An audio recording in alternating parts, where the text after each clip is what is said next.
you, everybody, for coming to the Aaron Torres Podcast YouTube page. If you could do me a quick favor, see that little black subscribe button at the bottom of your screen?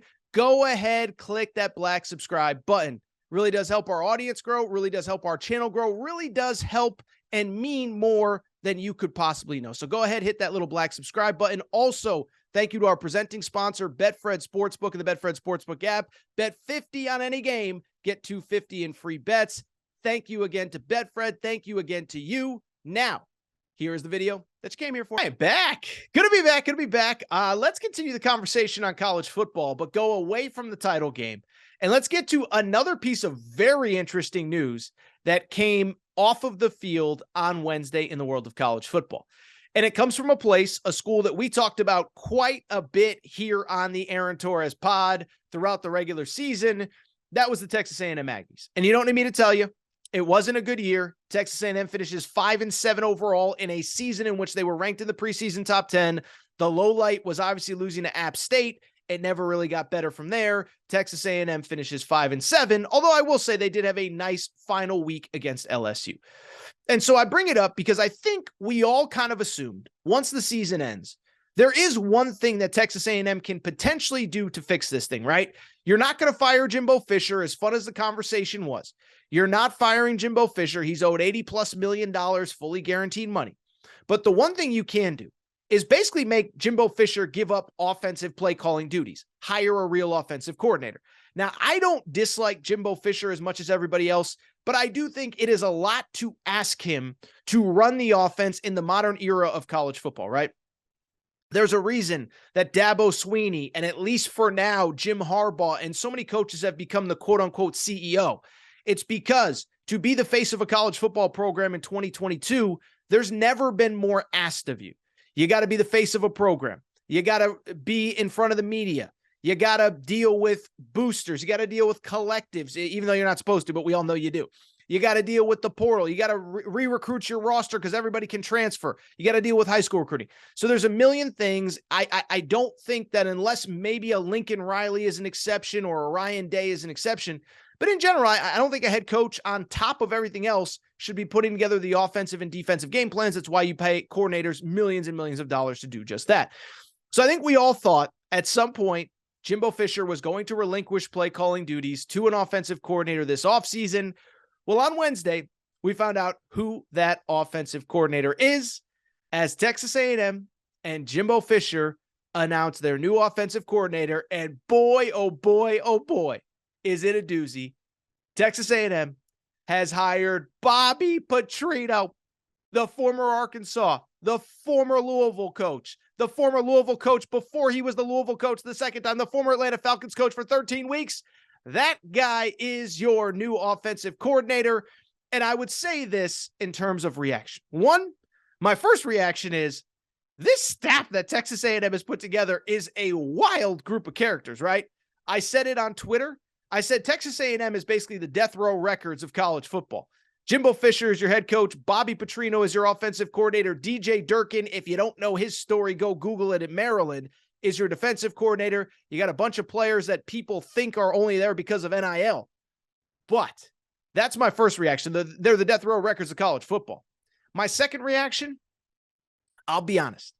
I know you come to this show for hot takes and strong opinions.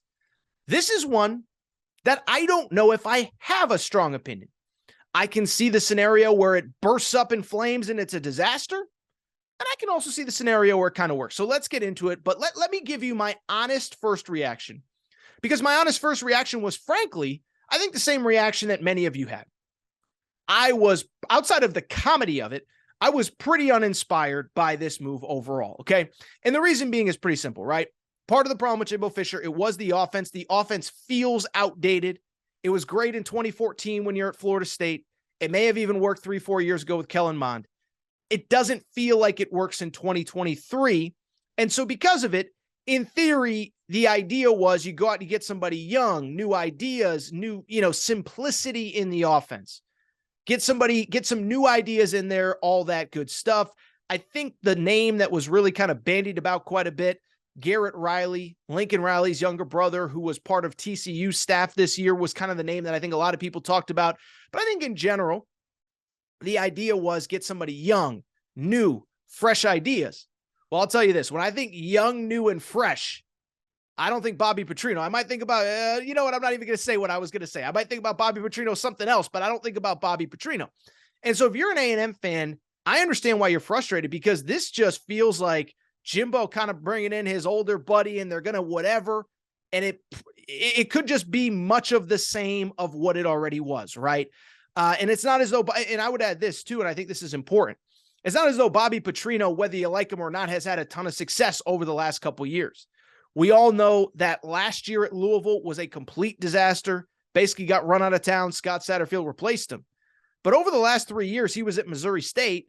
And while Missouri State actually almost went to Arkansas and pulled off an upset this year, he wasn't very good at Missouri State. 3 years, 17-15 overall. And oh, by the way, 18-15 overall, and this past year, 5-6 overall. And I would add, yes, he was actually pretty good against Arkansas, but it's not as though his team was great in most of their games this season. Missouri State, when he was the head coach, obviously running the offense. Looking at their box scores, 20 points to Northern Iowa, 21 points to Southern Illinois, 13 points to South Dakota. So they weren't exactly moving the ball even at the FCS level. He then leaves to be the offensive coordinator at UNLV. He leaves that job after a few weeks to take the Texas A&M job. And so if you're an A&M fan who just is not in on this hire at all, I completely get it, and I'm not going to criticize you because that was my reaction. What I would also say, though, I did talk to a few people that did kind of convince me that this could work. Now, am I saying it's going to work? I don't know. But could it work? And here's why it could work, okay? Not saying it will, but why it could. One, first of all, a couple people brought this up. I thought it was a good point. Bobby Petrino is an established, well-respected offensive mind, okay? And you could say his stuff is outdated and it feels outdated and whatever. But the one thing that you can guarantee, when he comes in to run your offense, he's not going to be strong-armed by Jimbo Fisher into doing something that he doesn't want to do.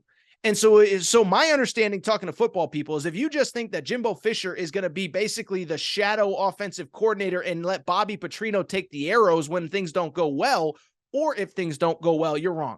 Bobby Petrino's his own dude. He ain't going to take crap from Jimbo. He's going to run the offense the way that he sees fit. And my guess is he probably told Jimbo Fisher, if you want me to come run this offense, I got to do it my way. I'm not just running your offense and again, taking all the blame when things go bad. So that's one. He's a guy who obviously I think will have some degree of credibility when he walks in the building with players. I mean, this is a guy that coached Lamar Jackson. This is a guy that coached a lot of NFL players through the years. And what I would also say, and I had an A&M person bring this up to me. Bobby Petrino doesn't have to be great, okay? Bobby Petrino doesn't have to be Lane Kiffin at Alabama or Lincoln Riley at USC or Lane Kiffin at Ole Miss. He just needs to make that offense a little bit better than what it was. And if you go back and listen, here's the thing about A&M, right? I think it's easy to sit back and say they were a complete disaster this past year. And they were. I'm not going to fight it. I'm not going to argue it. I'm not going to deny it. But I had a buddy bring this up to me. He said, look at the scores of our games, Torres. Look at the scores of our games over the course of this season. You lose to App State 17-14. You do lose pretty bad to Mississippi State, obviously under Mike Leach, rest in peace. That's awful, but 18-point loss there. But then a 4-point loss to Bama, a 6-point loss to South Carolina, a 3-point loss to Ole Miss, a bad loss to Florida, a 3-point loss to Auburn, okay? And so why I bring that up, you went 5-7 overall, but the App State game you lose by 3. The Alabama game you lose by 4. The South Carolina game you lose by 6. The Ole Miss game you lose by 3. The Auburn game you lose by 3. If you can even ink that's 5 of their 7 losses were by a touchdown or less. Meaning that essentially if you can just get the offense to be a touchdown or so better than it was this year, which considering where they ranked nationally doesn't seem inconceivable. This was a year where Texas A&M on the season finished ranked 101st nationally, 22 points per game, and that was after putting up 38 points in the final week against LSU. If you can get that to about 28, 30, 31 points per game, which doesn't seem inconceivable, all of a sudden with all of the defensive talent that you have coming back, a lot of those losses turn into wins next year. And I think that's an important part as well. As long as you retain who you have, here's what we know. Connor Wegman's going to be the starter. He was awesome by the end of the year. Give him an offseason. I think he'll be good to go. As of right now, you still have Evan Stewart, okay? Really talented wide receiver. I know he put out some kind of tweet after the Bobby Petrino stuff. He doesn't seem thrilled, but assuming he's back. You have Le'Veon Moss back, who was obviously very good. You obviously have on top of that an offensive line, which was beat up by the end of the year, that returns a bunch of its pieces. And so again, you don't need the offense to put up 51 points per game and be Ohio State or be USC. This isn't USC, right? This isn't USC where if you don't put up 48 points, you're going to lose the game because the defense is giving up 42 or 45. This is A&M where, again, look through their schedule.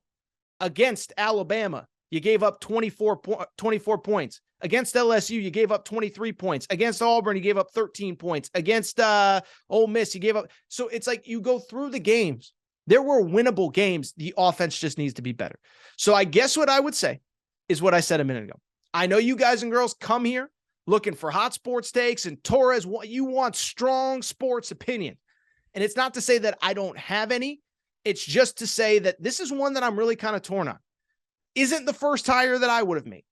Isn't the one that I think is going to excite the fan base. But could I see the scenario where it works? I think I could. All right, so what I would do, take a quick break. And when we come back, you know what time it is. Final segment of the week, final segment of Friday's show. You know what's coming next. Take a quick break. We'll be right back.